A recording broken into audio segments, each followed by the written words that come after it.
Shabath Shalom, my brothers and sisters in Yahuwah, our Elohim, and welcome to our Shabath Bible study. I hope everybody had a great week. And now it's time to enjoy Yah's day of rest, to read Yah's word, and to study, to sing to Yah, and to give him thanks and praise for everything in our lives. Okay, gang. Go ahead and grab your Bible so that you can read along with me, because that's important. You have to read along and see it with your eyes, hear it with your ears, and get comfy. Grab something to drink, and we'll get started tonight. We will be continuing our journey through Melakim Aleph, which is 1 Kings. And tonight we'll be doing chapters 19, 20, and 21.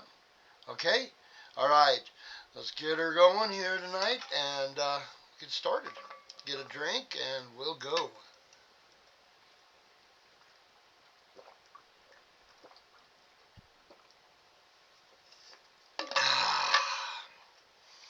All right, gang. Let me put on my eyeballs so I can see what I'm doing. Y'all ready? Okay, let's get started.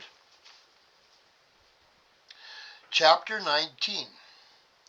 And when Ahab reported to Isabel all that Eliyahu had done, also how he slew all the prophets with the sword, Isabel sent a messenger to Eliyahu, saying, So let the mighty ones do to me, and more also, if I do not make your life as the life of one of them by tomorrow about this time.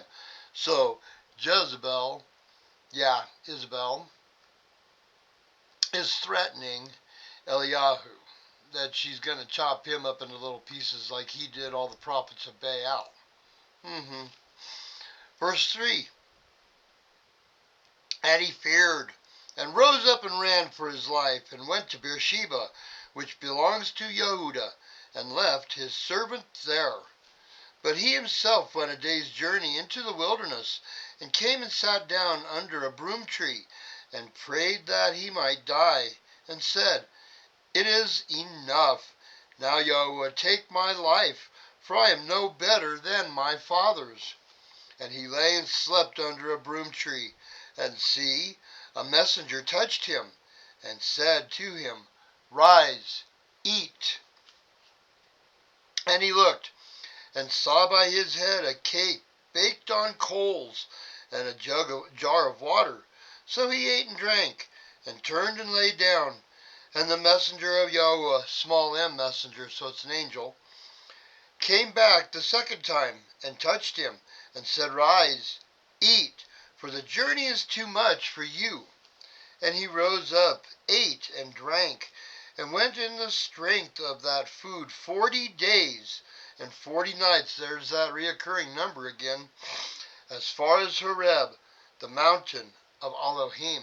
So he ate and drank, got his strength back, an angel fed him and got him prepared for his journey, and 40 days and 40 nights he sustained on what he had eaten from the angel. Yeah. Verse 9. And there he went into a cave and spent the night there. And see, the word of Yahuwah came to him. The word of Yahuwah. There's another Christophany there. Yep. And said to him, What are you doing here, Eliyahu? And he said, I have been very jealous for Yahuwah, Elohim of hosts, for the children of Yasharel have forsaken your covenant. They have thrown down your slaughter places, and they have killed your prophets with the sword. And I am left, I alone, and they seek my life to take it. So it seems as though he knows who he's talking to. Verse 11. And he said, Go out and stand on the mountain before Yahuwah. And see, Yahuwah passed by, and a great and strong wind tearing the mountains and breaking the rocks in pieces before Yahuwah. Yahuwah was not in the wind. And after the wind an earthquake. Yahuwah was not in the earthquake. And after the earthquake, a fire. Yahuwah was not in the fire. And after the fire, a still, small voice. Listen for the still, small voice when everything is quiet. Yeah, try to make things as quiet as possible. I have to really slow myself down because my brain is constantly talking and ideas going through my head and all kinds of stuff. So when I'm listening, yeah, not talking, listening, it's an effort to clear your mind and just listen. Don't let any other thoughts come into your head. Just clear your mind. It's difficult for me. Yeah, I'm sure because my mouth moves a lot. Verse 13, and it came to be when Eliyahu heard it, that he wrapped his face in his robe, and went out, and stood at the cave opening. And see, a voice came to him, and said, What are you doing here, Eliyahu? And he said, I have been very jealous for Yahuwah, Elohim of hosts, for the children of Yasharel have forsaken your covenant. They have thrown down your slaughter places, and they have killed your prophets with the sword. And I am left, I alone, and they seek my life to take it. And Yahuwah said to him, Go, return on your way to the wilderness of Damascus, and you shall go in and anoint Hazazel as sovereign over Aram, and anoint Jehu, son of Nimshai, as sovereign over Yasharel, and anoint Elisha, son of Shaphat of Abel Meholah, as prophet in your place. And it shall be that whoever escapes the sword of Hazazel, Jehu does kill, and whoever escapes the sword of Jehu, Elisha does kill. And I shall leave 7,000 in Yasharel, all whose knees have not bowed to Baal, and every mouth that has not kissed him. And he went from there, and found Elisha, son of Shaphat, who was plowing with 12 yoke of oxen before him, and he was with the 12th. 12. Get it? Yeah. 12 disciples. 12 oxen. There's a reoccurring number too. And Eliyahu passed by him and threw his robe on him. And he left the oxen and ran after Eliyahu and said, Please, let me kiss my father and my mother, and then I follow you. And he said to him, Go, turn back, for what have I done to you? So we're going to do a flippy flip here real quick. Matthew chapter 10, verse 37.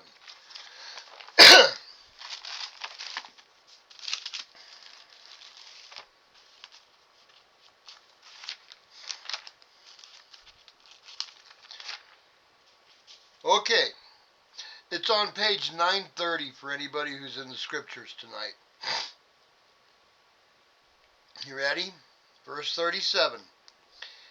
He who loves father or mother more than me is not worthy of me, and he who loves son or daughter more than me is not worthy of me. And he who does not take up his stake and follow after me is not worthy of me.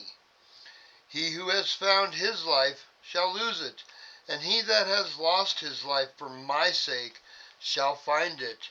He who receives you receives me, and he who receives me receives him who sent me. This is Yahusha talking. Verse 41.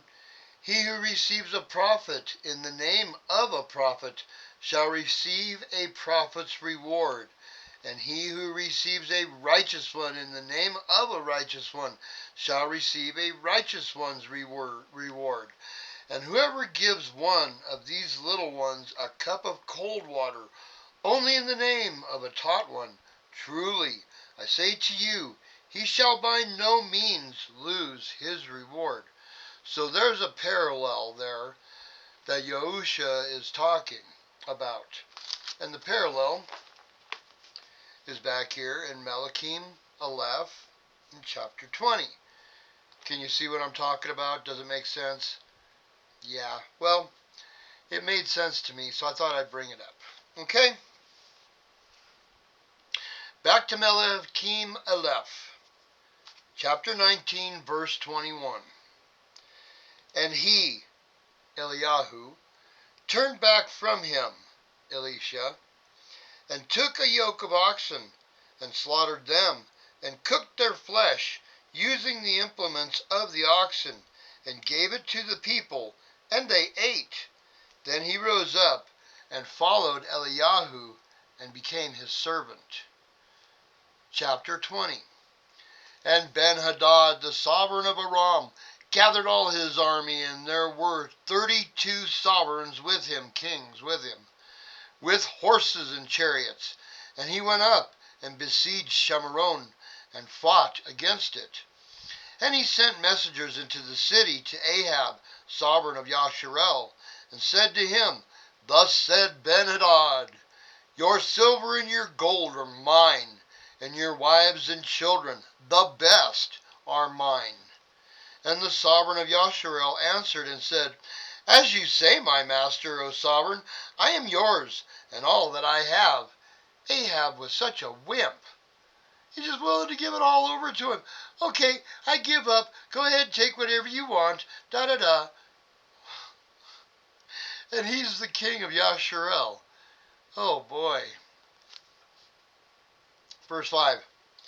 And the messengers came back and said, Thus speaks Ben-Hadad, saying, Indeed, I have sent to you, saying, Give me your silver and your gold, your wives and your children.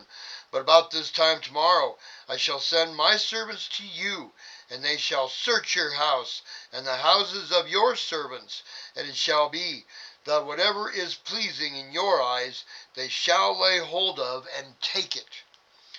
And the sovereign of Yasharel called all the elders of the land and said, Please know, and see the evil this one is seeking. For he sent to me for my wives, and for my children, and for my silver, and for my gold, and I did not refuse him.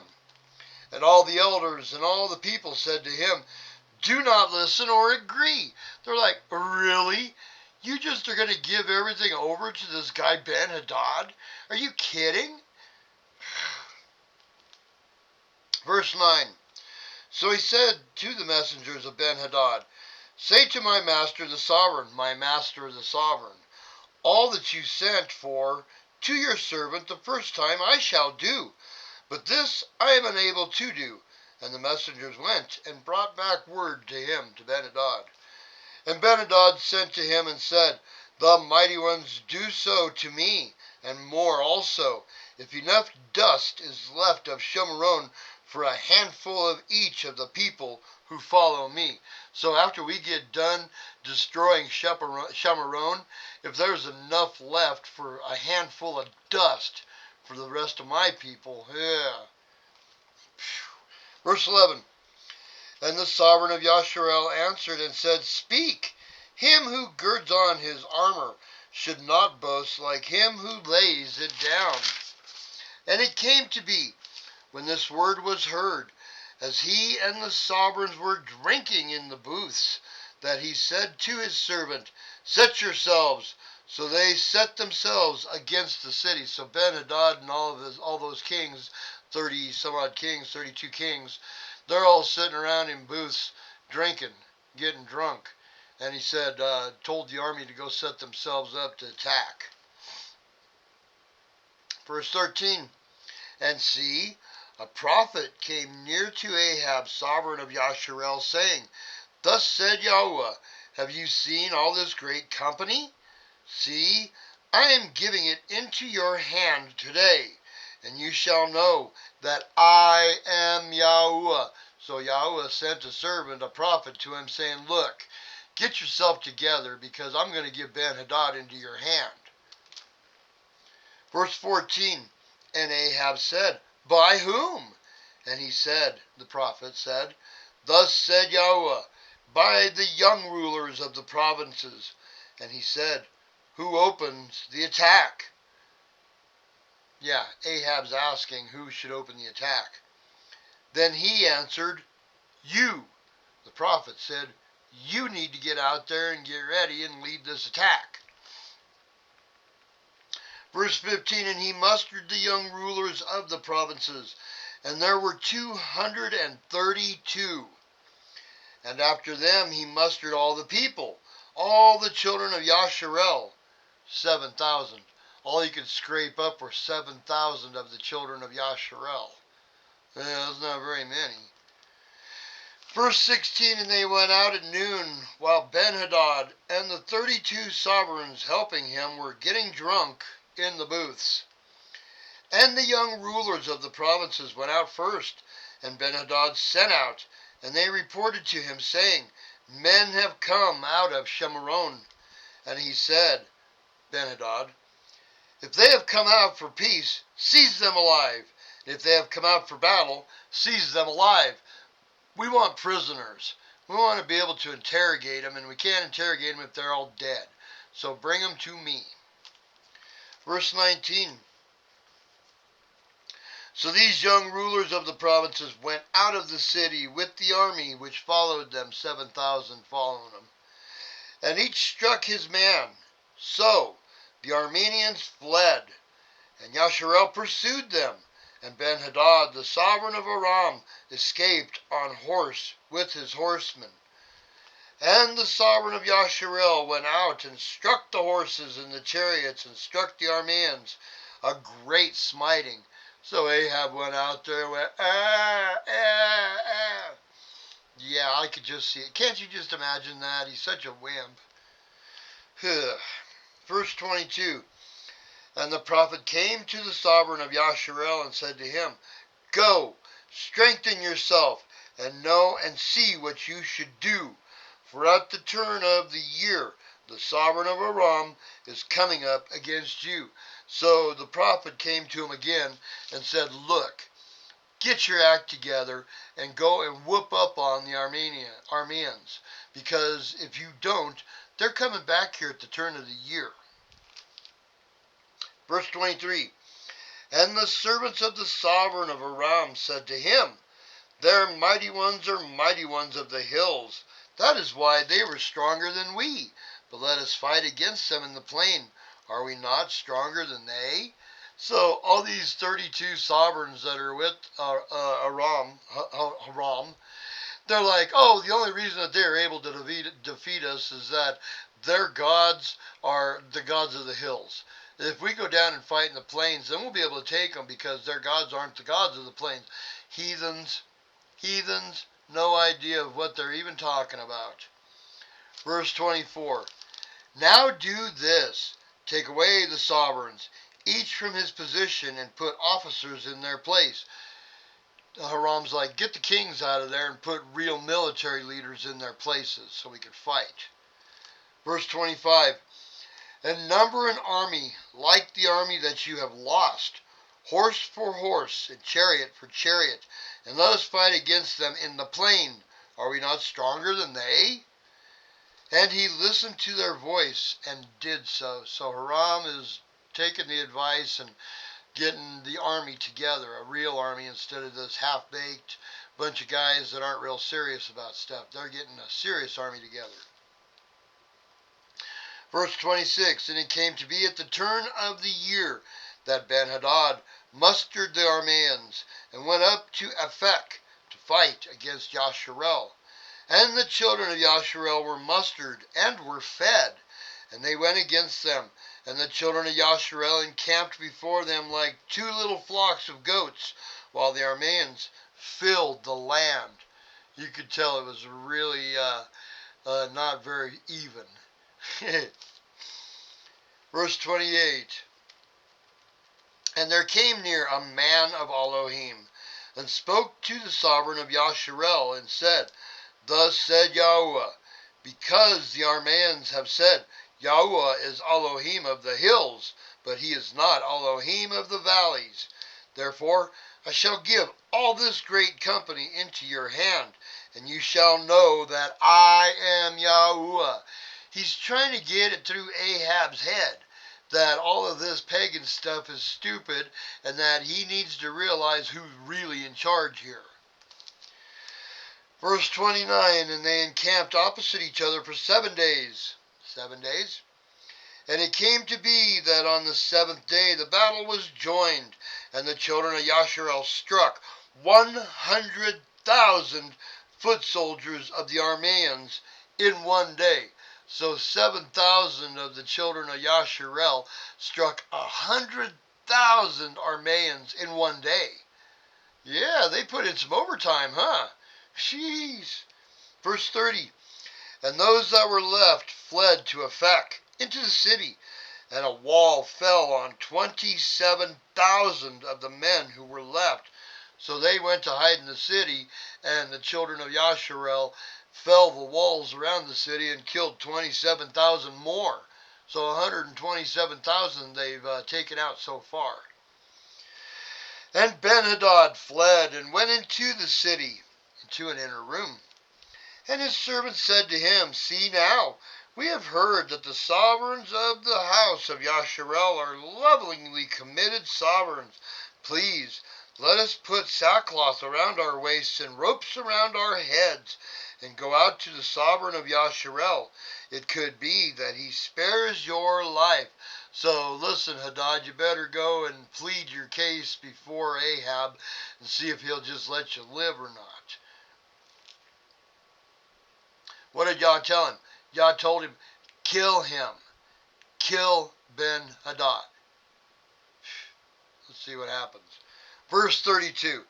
So they girded sackcloth on their loins and put ropes around their heads, and came to the sovereign of Yasharel, and said, your servant Ben-Hadad said, please let me live. And he said, is he still alive? He is my brother. So Ahab is saying that Ben-Hadad's his brother. Is my brother still alive?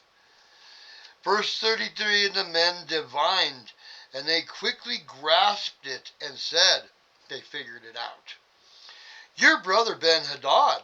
And he said, go, bring him. So Ben-Hadad came out to him, and he let him come up into the chariot. Come on up, Ben-Hadad. Talk to me up here in my chariot. Verse 34, and Ben-Hadad said to him, the cities which my father took from your father I return, and set up marketplaces for yourself in Damascus, as my father did in Shemaron. And Ahab said, I sent you away with this covenant. And he made a covenant with him and sent him away. Okay, you give me back the cities that your father stole from me, and we'll go ahead and start commerce back and forth between Damascus and Shemaron. Everything will be okay. We'll work it out.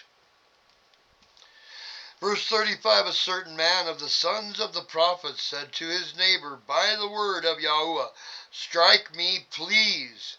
But the man refused to strike him, so this prophet asked this guy to strike him with the sword. Verse 36, then he said to him, because you have not obeyed the voice of Yahuwah, see, as soon as you leave me, a lion shall strike you. And when he left him, a lion found him and struck him. So the guy wouldn't do the will of Yahuwah by striking this prophet with a sword. And so a lion ate him. Verse 37, and he found another man and said, strike me, please. So the man struck him, striking and wounding. The second guy probably saw the lion eat the first guy and went, yeah, I better strike you. Come here, let me hit you with this sword. Verse 38, then the prophet went and waited for the sovereign by the way, and disguised himself with ashes on his eyes. And the sovereign passed by. He cried out to the sovereign and said, your servant went out into the midst of the battle, and see, a man came over and brought a man to me, and said, guard this man. If he should in any way be missing, your life shall be for his life, or else you shall pay a talent of silver. So he's telling kind of a fib to Ahab, saying, yeah, I was in the battle. See, I'm all jacked up and all dirty and stuff. And one of the guys sent this prisoner over to me to take care of him, and I lost the prisoner. So, yeah, I'm going to die. Verse 40, and it came to be, while your servant was busy here and there, he was gone. And the sovereign of Yasharel said to him, your judgment is right. You yourself have decided it. So Ahab's like, yeah, okay, yeah, you deserve it, whatever. Verse 41, then he quickly removed the ashes from his eyes. And the sovereign of Yasharel recognized him as one of the prophets. Ahab. Verse 42, and he said to him, thus said Yahweh, because you have let slip out of your hand a man whom I put under the ban, therefore your life shall go for his life, and your people for his people. The prophet's letting him know that Yahuwah is going to take him out because he didn't do what he was told.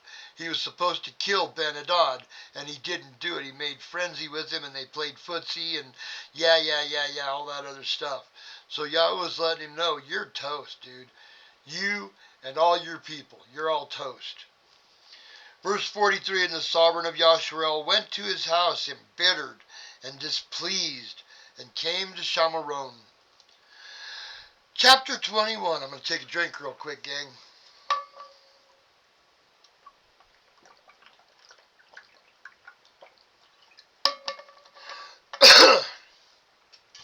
Alright, chapter 21. And it came to be, after these events, that Naboth, the Israelite, had a vineyard which was in Israel, near the palace of Ahab, the sovereign of Shamaron.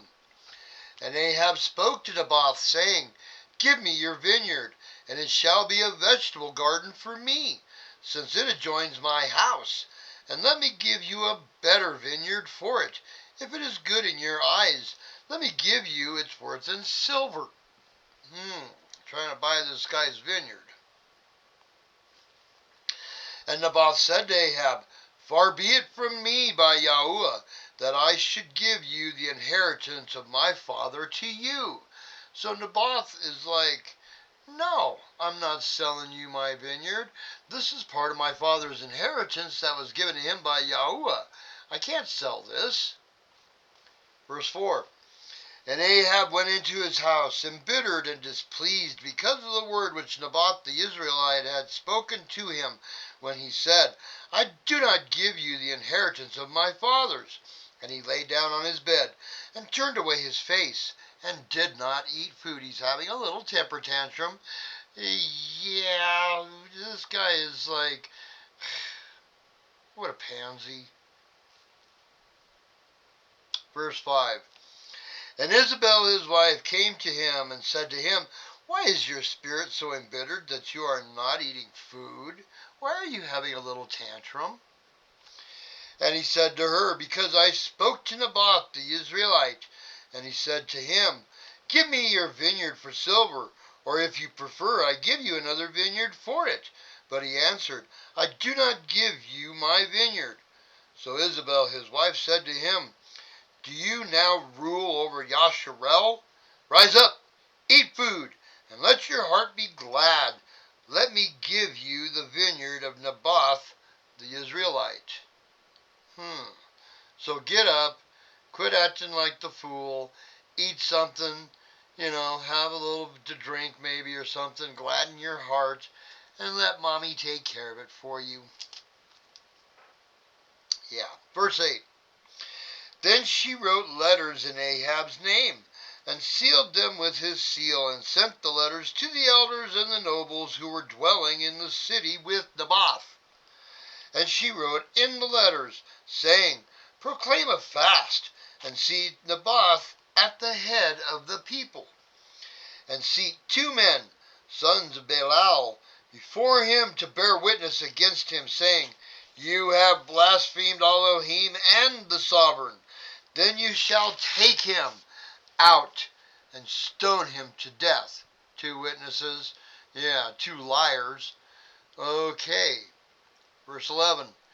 And the men of his city, the elders and the nobles who were inhabitants of his city, did as Isabel had sent to them. as it was written in the letters which she had sent to them. They proclaimed a fast, and seated Naboth at the head of the people. And the men, the sons of Belial, came in and sat before him. And the men of Belial witnessed against him, saying, Naboth, in the presence of the people, saying, Naboth has blasphemed Elohim and the sovereign. So they took him outside the city and stoned him with stones, and he died. And they sent to Isabel, saying, Naboth has been stoned and is dead. And it came to be, when Isabel heard that Naboth had been stoned and was dead, that Isabel said to Ahab, Arise, take possession of the vineyard of Naboth the Israelite, which he refused to give you for silver, for Naboth is not alive, but dead. And it came to be, when Ahab heard that Naboth was dead, that Ahab rose to go down to take possession of the vineyard of Naboth the Israelite. And the word of Yahweh came to Eliyahu the Tishbite, saying, Rise up, go down to meet Ahab, sovereign of Yasharel, who lives in Shimron. See, he is in the vineyard of Naboth, where he has gone down to take possession of it. And you shall speak to him, saying, Thus said Yahweh, Have you murdered and also taken possession? Have you murdered and stolen? Yeah, coveted your neighbor's possession? And you shall speak to him, saying, Thus says Yahweh, in the place where dogs lick the blood of Naboth, the dogs are going to lick your blood, even yours. And Ahab said to Eliyahu, Have you found me, O my enemy? And he answered, I have found you, because you have sold yourself to do evil in the eyes of Yahweh. See, I am bringing evil on you, and shall consume your descendants, and cut off from Ahab every male in Yasharel, both those shut up and those left at large, and make your house like the house of Jeroboam, son of Nebat, and like the house of Baasha, son of Ahiah, because of the provocation with which you have provoked me, and made Yasharel sin. And also Isabel, Yahweh has spoken, saying, The dogs are going to eat Isabel by the wall of Israel. The dogs are going to eat whoever belongs to Ahab and dies in the city, and the birds of the heavens are going to eat whoever dies in the field. Indeed, there never was anyone like Ahab, who sold himself to do evil in the eyes of Yahweh, because Isabel his wife stirred him up. And he acted very abominably in following idols, according to all that the Amorites had done, whom Yahweh dispossessed before the children of Yasharel. And it came to be, when Ahab heard those words, that he tore his garments, and put sackcloth on his body, and fasted, and lay in sackcloth, and went softly. He went, Uh-oh, I blew it. Maybe a little humbled. Verse 28. And the word of Yahweh came to Eliyahu the Tishbite, saying, See how Ahab has humbled himself before me. Because he has humbled himself before me, I do not bring the evil in his days, but in the days of his son I bring the evil on his house. And that's the end of chapter 21. Woo! Ahab really has done it. And Isabel, yeah, ain't she something special? Whew. Oh boy, see what happens when we let ourselves fall into the grasp of wicked women? Shoo-wee. And Ahab is so soft. He's so soft and so weak. It's no wonder that Jezebel, rules him all over the place. She probably runs the entire kingdom. Take notice of things. Take notice as we read this, how similar that Ahab and Jezebel are to Bill and Hillary Clinton. Take note of the length of time that they are in the government, and Isabel especially. It's interesting to see this. I'm bringing this to your attention before we even get there, because I kind of want you guys to take notice of the side by side, because it's almost identical. Alright? Alright, gang. That's all I've got tonight. I hope y'all were very, very baruch by this study, because there is a lot in there that's meat. A lot of lessons. There's all kinds of lessons in there to see. Don't be wicked. Don't be evil. Follow Yahuwah. Do what he says. Things really fall apart if you don't. Teach your children.